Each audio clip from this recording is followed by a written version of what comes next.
The small town of Briarwood had seen better days. The once thriving streets were now lined with abandoned homes, cracked sidewalks, and overgrown lawns. Many families struggled to make ends meet, and hope seemed to be in short supply.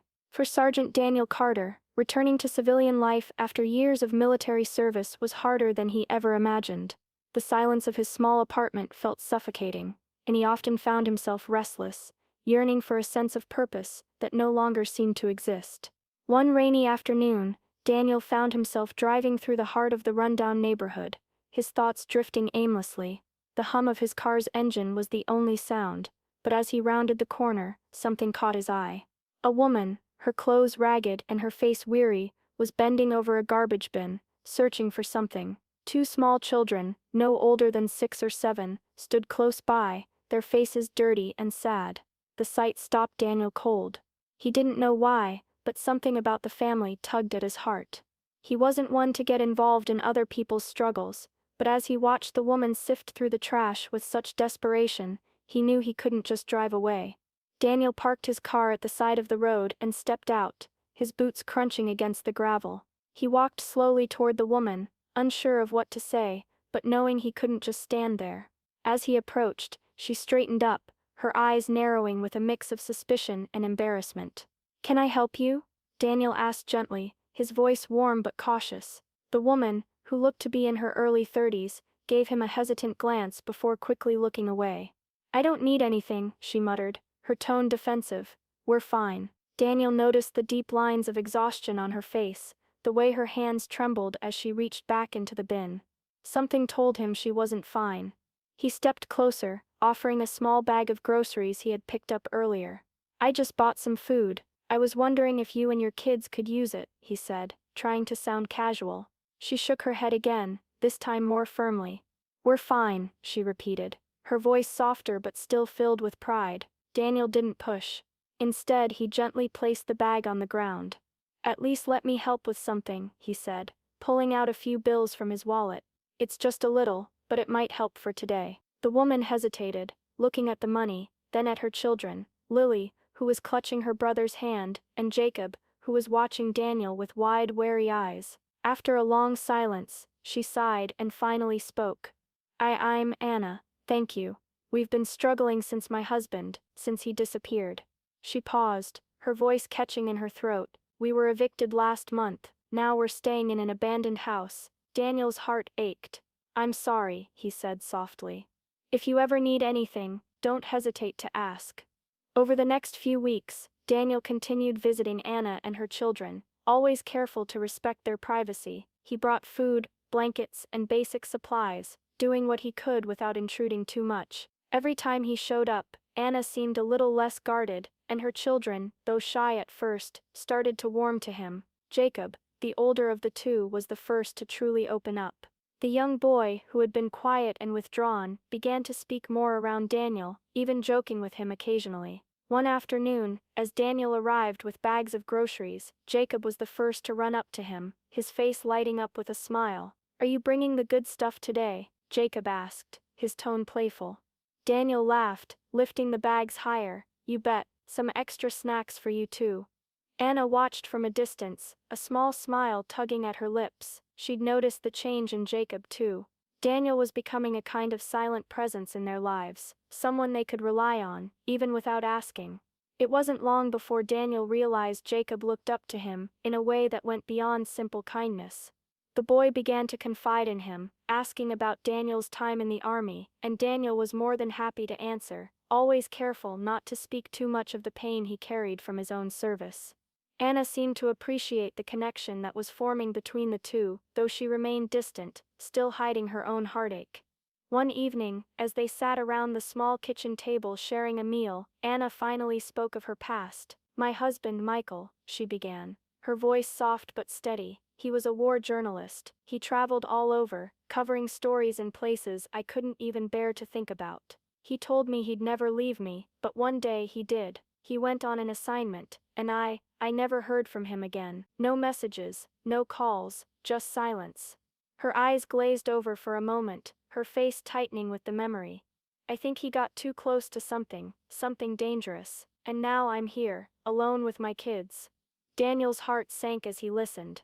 He knew how devastating it could be to lose someone without closure, without knowing the truth of what happened. But something in Anna's story seemed off. There was a sadness deeper than grief. She didn't just miss him, she feared something. As the days passed, Daniel's curiosity about Anna's husband, Michael, began to grow. The name Michael Carter kept echoing in his mind. There was something familiar about it, something that stirred a memory deep within him. But each time he tried to place it, he dismissed the thought, convinced it was just a coincidence. After all, Carter was a common name. Still, there was an uneasiness in his gut that he couldn't shake. One afternoon, while Anna was out running errands, Daniel decided to do something he'd never done before. He started looking into Michael's disappearance. He didn't want to intrude on Anna's pain, but something about the whole situation felt wrong. He wasn't sure why, but the thought of Michael being gone without a trace, leaving his family behind with no explanation, haunted him. Using his military contacts, Daniel quietly began digging into Michael's past. It didn't take long before he uncovered a startling lead. Michael hadn't just been a journalist, he had been a war correspondent embedded with military units in hostile territories. A deeper dive revealed that Michael had been investigating something significant before he vanished. The last known communications from him mentioned a military scandal involving illegal operations and the disappearance of civilians in war zones. His final reports hinted at dangerous information he had uncovered, but there had been no follow-up after his disappearance. The more Daniel uncovered, the more chilling it became. Michael had likely stumbled upon something the military wanted buried, and his investigation might have cost him his life. As Daniel pieced the information together, he felt the weight of the truth sink in. Michael hadn't just disappeared, he had been silenced. While Daniel continued his research, Anna made a discovery of her own. One evening, as she was sorting through old belongings in a dusty box, she found a letter, Michael's letter. It was hidden deep within an old book, its paper worn and edges frayed from time. She unfolded it with trembling hands, and as she read, her face paled. The letter was dated just days before Michael's disappearance. It spoke of the danger he was in, the shocking discovery he'd made, something that could shake the very foundation of the military's operations, and how he feared for his life. Anna's hands shook as she set the letter down, her mind racing. She knew then that the truth was far more sinister than she had ever imagined. Michael hadn't just vanished, he had been hunted. As Daniel continued his research into Michael's disappearance, something clicked in his mind. The name Michael Carter had been tugging at the back of his memory, but it wasn't until a late-night conversation with an old friend from his unit that the pieces finally fell into place. Michael Carter, his friend had said over the phone, a hint of recognition in his voice. That name sounds familiar, he was that war journalist, right? The one who interviewed soldiers, asked tough questions. You remember that, don't you? Daniel's heart skipped a beat. He did remember. Michael Carter had interviewed him years ago during one of his deployments. Daniel had been part of a covert operation that went terribly wrong, an operation shrouded in secrecy, known only to a handful of top commanders. Michael had been there, a journalist trying to dig deeper into the details of what had happened. He had asked Daniel questions, uncomfortable questions, about a mission gone sideways, one that had resulted in civilian casualties. Daniel hadn't known much at the time, but he remembered feeling the unease Michael's questions had stirred. He remembered the way Michael had pressed, the way he had seemed so intent on uncovering the truth. At the time, Daniel had given him nothing but a few vague answers. He had been careful, too careful, knowing that some things were better left unsaid. The realization hit him like a punch to the gut.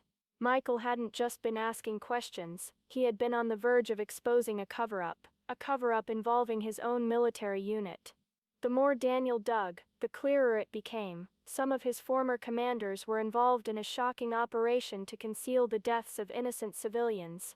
There had been a deliberate attempt to erase the truth, to keep what happened from ever seeing the light of day. The pieces of the puzzle were starting to align in a terrifying way.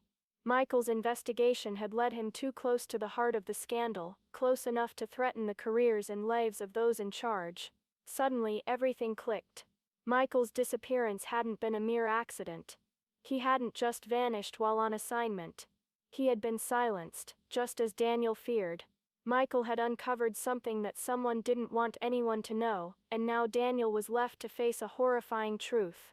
He had been involved in covering up the very thing that had led to Michael's death. The guilt gnawed at Daniel's insides. He couldn't let this go. Michael had risked his life for the truth, and now it was his turn to do the same. But the path ahead was dangerous. He wasn't sure who he could trust anymore, not even within his own ranks. The weight of the truth was nearly unbearable.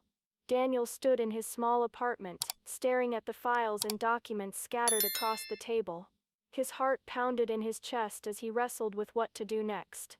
On one hand, exposing the truth meant exposing the dark secrets of the military, secrets that involved his own former commanders. The same people who could easily silence him, just as they had silenced Michael. But on the other hand, if he stayed silent, Michael's death, and the cover-up of so many innocent lives, would be buried forever. And Anna, with her 2 children, would never have the closure they deserved. His thoughts were interrupted by a knock on the door. When Daniel opened it, there stood Anna, her face pale, her eyes filled with a mixture of confusion and anger. "I found them," she said, her voice trembling as she held up a stack of papers. "I found your research. Why didn't you tell me?" Her gaze was fierce, but there was pain in it too. Daniel's stomach sank. He had been trying to keep his investigation from her, not wanting to drag her any deeper into the mess he was already in. But now, with the truth out in the open, there was no turning back. "I didn't want to burden you, Anna," he said quietly, his voice heavy with regret. "But I couldn't just ignore what I found. Michael wasn't just a journalist, he was trying to expose something big, and now I think he's still alive. Hiding somewhere. They were going to kill him to keep him quiet." Anna's eyes widened. "What do you mean? He's still alive?" Her voice broke with hope and disbelief. "But why hasn't he come back? Why hasn't he contacted us?" Daniel ran a hand through his hair, the weight of the situation settling even deeper on his shoulders. "I don't know, but there's someone, a contact I reached out to, an old friend from the army. He claims he saw Michael in a city 1,000 miles from here. Michael's been hiding, living under a new identity." Anna's face shifted, the realization dawning on her. "So he's been alive this whole time, and we've just been waiting." "Yes," Daniel said, nodding. "But getting to him is going to be dangerous. If anyone knows we're searching for Michael, we could put his life, and ours, in jeopardy." Anna's expression softened, her shoulders relaxing slightly. "I don't care what it takes," she said firmly. "If Michael's alive, I want to find him. I need to know the truth. We all do." With a heavy heart, but a sense of determination burning inside him, Daniel knew that there was no turning back now. They would find Michael, no matter the cost. The road to the distant city felt endless. Daniel, Anna, and the children, Lily clinging to her mother's side, and Jacob sitting quietly in the back seat, traveled for hours, the weight of anticipation hanging over them. With each mile, Anna's hope grew stronger, yet so did her fear. What if they didn't find Michael? What if the life he had built in hiding was one too far out of reach? But Daniel's resolve was firm. They were so close now. After arriving, Daniel contacted his old army friend, who led them to a small run-down apartment building on the outskirts of the city. The address Michael had been seen at. They parked the car and made their way inside, their footsteps echoing in the empty halls. The air was thick with tension, but also hope, a fragile thread that held them together. Daniel knocked softly on the door of a modest apartment, his heart pounding.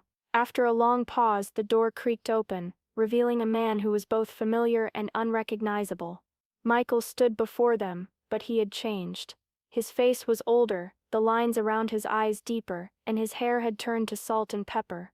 He wore glasses now, his features softened by time and fear, but there was no mistaking it, it was him. For a moment, there was only silence.